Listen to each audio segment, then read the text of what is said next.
together? Are you good? Amen. So okay. We will be honest tonight. Magiging honest na kita. Para what's the realist word you think of when you hear Christmas? Ano ba't na suludin mo na kung nakakabalikan itong word na Christmas? Jesus. Okay. Christmas. Gifts. Gifts. Para realistic mo? Yeah. Gifts. Pero Pero kung spiritual, salvation. Jesus. Pero wala yato nagsaring nga pressure. Pero realistic, tapos nga ni December, damo pressure, matapos sa itong tuwid, wala ko pa uyaw. Matapos, di ba? Sometimes we only think about Christmas in a hallmark nga pagkuan nato na define nato nitong Christmas, a hallmark version, no? Kasi kita gifts, food, no? Damo na dato gift. Pero one thing, sometimes we feel lonely Christmas. Sometimes pressure, sometimes chaos, kasamok, no? Christmas isn't one note, diri para ato.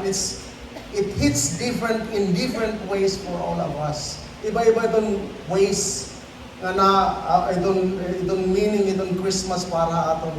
That's why tonight, we're not doing the hallmark version, no? We're not defining the marks of Christmas. We're talking about what Christmas actually means when life is wrong. No? Kung ano gud itong realidad, itong Christmas, aton kinabuhi, no? In a real world, no?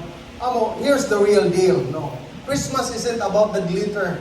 It's not kita food, gifts, perfect pictures, having it all together. It's about God showing up in the middle of real life. Pagpagitan Diyos sa aton, nabot niya aton kinabuhi, reality. No, it's real life is messy, confusing, no? Usay mabugat aton kinabuhi, no? Ada tong pressure, no? You are not invincible. God sees you. Nakita ang Diyos sa imo, no? Think about it. Think about this, no? He showed up to the shepherds. Nagpakita ang anghel nga dan mga shepherds kapag announce nila ang birth ni Christ, no? These people society didn't flex with these people. Society didn't care about these people. Ang mga tao hadto nila panahon wala pakialam ni mga tao. Why? Because they were ordinary working class people. Ini nga mga shepherds diri ra mga riko. They were not powerful. They lived simple. Ani ra kinabuhi makuri hinduro, no? They live outdoor. Akadira mga kamingawan nagtetendan ira mga sheep, no? In the first century Jewish society, ini nga mga shepherds magbugaw, they were unclean. They were unreliable. Di rin matatapuran tungkol na nila trabaho. Itrayo man, no? They were not considered important or respected. Di rin respeto ng mga tao. Di rin importante. But one thing, they were faithful and watchful. Nagbabantay nila amon sa ringan Luke chapter 2 verse 8. Keeping watch over their flock by night. Hagabi, nagbabantay hiran mga karnero. They were attentive, awake, and ready to respond when God spoke. Why this matters? Kaya naman na-matter ini? Kaya naman importante ini? God chose to announce the birth of the Savior not to kings or religious elites, influencers, not to the wealthy, but to the humble, ordinary people. That tells us something big. God isn't waiting for you to look perfect before He comes close. Di rin nagugulat ang Diyos kung maging perfect na. Na para niya maging masuog kayo mo. He is close. Ang Acts 17:27. Really, God is near to each of us. I heard a preacher once said, if you feel nga, usay kasi most of the time kita nga mga Christians, we feel like, Lord, haing ka na Ginoo, haing ka na. I don't feel you. I don't sense your presence. masamok man ini, kinabuhi-buligi ka dako, hain ka Ginoo. So when you feel that God is so far from you, He is so near you. Hiraan niya ka, upay kung naabat ka, mahirayo iya. He is so near, no? That's why, if you're feeling unseen, if you're feeling you're not important, diri ka importante, maray ka gamit, you matter to God. That's the message of Christmas. You don't have to hide your mess. And you don't have to hide your mess. Jesus wasn't born in a palace. Wala yung matao pa sa mga palasyo. He popped up in this world in a manger. Ano ba manger? Pasungan. O buruntangan nito mga hayop, surrounded by animals. Itong manger, kasi ito nga, okay, lang nga payat, na open niya, may na mga barandilya si Pliti para di rin makagawas mga hayop. Ang baka, ato na uro, ang kanding ato na ihi. Mabaho, ano yung palibot? Imagine, mabaho ang duro.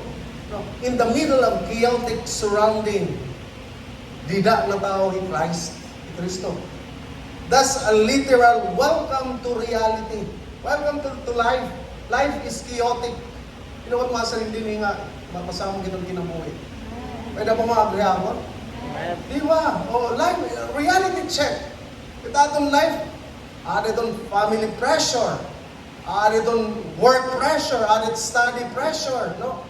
Itong mga kasangkayan pressure, expectation itong mga kaganak, misunderstanding. So chaotic talaga. No? You don't have to pretend otherwise. Yan na what is Christmas? Christmas is gifts. Di ba? Na-pretend pa kita sa nation. But life in reality is chaotic. No? Masamo, no? But with God, it's okay not to be okay. Amen? It's okay not to be okay. Di na kita mag-pretend. It's okay lang kung di rin kita okay. God meets you in the chaos. Not just in the best moments of our lives. At best moment. Ang Bible study, dito ako na Karigara, sa iyang nanay. Tapos, last month, kawat, aniya, long pagod niya nga, ito nga nga mga loan, di ano pa? Mga card, asa. Nag-loan niya 60,000 para niya anak, para makakadto Manila, nakapasa rin board, makadto Manila, mabibili ng trabaho. Kaya gabi, kawat, nakaloan niya ang adlaw, so pagkanto na mo, di talaga niya pag tinuo. But kanina, nasa niya, seminary niya comment kanina, among Bible study, problem is so important in our lives. So niya, tungkol itong problema, ay hira din niya ang Diyos. No? It shows up in the chaotic times in our lives. Itong sana all is a buzzword. Di ba? Buzzword is a word everyone keep on saying because it's in right now. Amo in sana all. Di ba? It hope mga kabugtuan, paglaom isn't a buzzword. It's someone. Hope, paglaom. It's not a buzzword. It's someone. Sometimes we talk about hope like it's a motivational quote, no? But Christmas isn't. But Christmas says hope is a person. Jesus. It's not a feeling. Christmas is not a feeling. Hope is not a feeling. It's not a vibe, no? Not a viral caption. A real person who stepped into this world, into our world, so we can have a future. Si Kristo kung man niya kalibutan, massive ang kamay na kitang future. No?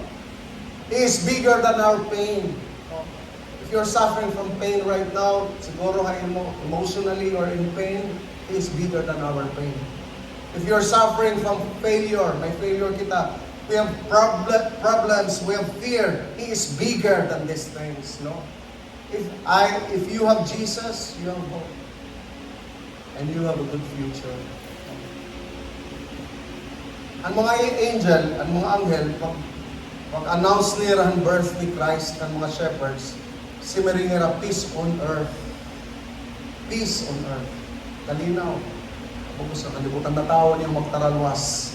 But peace doesn't mean zero problems. Pero karang sigang nawaray ka ng problema, may peace ka. Peace you experience means God's with you even when things are messy. Bisan masama kita mo kinabuhi na abot mo itong peace, experience peace. God is just telling you that I'm with you.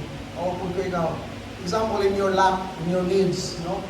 In your sickness, a pressure, a kinabuhi, even in our stresses, even in our worries.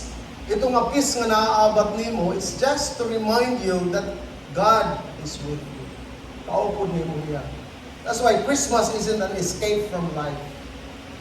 Christmas, mga kabugtuan, it's not an escape from life. It's God saying, I'm here with you. Amen. Kaupod ako nimo, bisan na nagmahina mga imo. Christmas isn't about perfection. It's about God showing up when life isn't perfect. Very perfection in Christmas. It's not about perfection. It's not about good pictures, good family, bonding, no? Gifts. No, it's not. It's God showing up when life isn't perfect. So whatever you're carrying tonight, gabi, ada ka siguro stress, ada ka tong doubt, ada ka tong hurt, o ada ka tong joy. This is for you. God sees you. Nakita Diyos sa imo. God is near you. You are not alone. Also yung thought natin yan na Christmas isn't a vibe. It's not a feeling. It's not a mood, no? It's not an atmosphere. It's a promise fulfilled. God came so we could know where we're never alone. Kumani ang Diyos, base ipahibaro aton nga diri kita nagmuusaan. Not for a season. Diri ka nagmuusaan not for a season, not for a moment, but always He is with you. Amen? So let's all stand up mga kapagduan, young people, young adults. Father, we just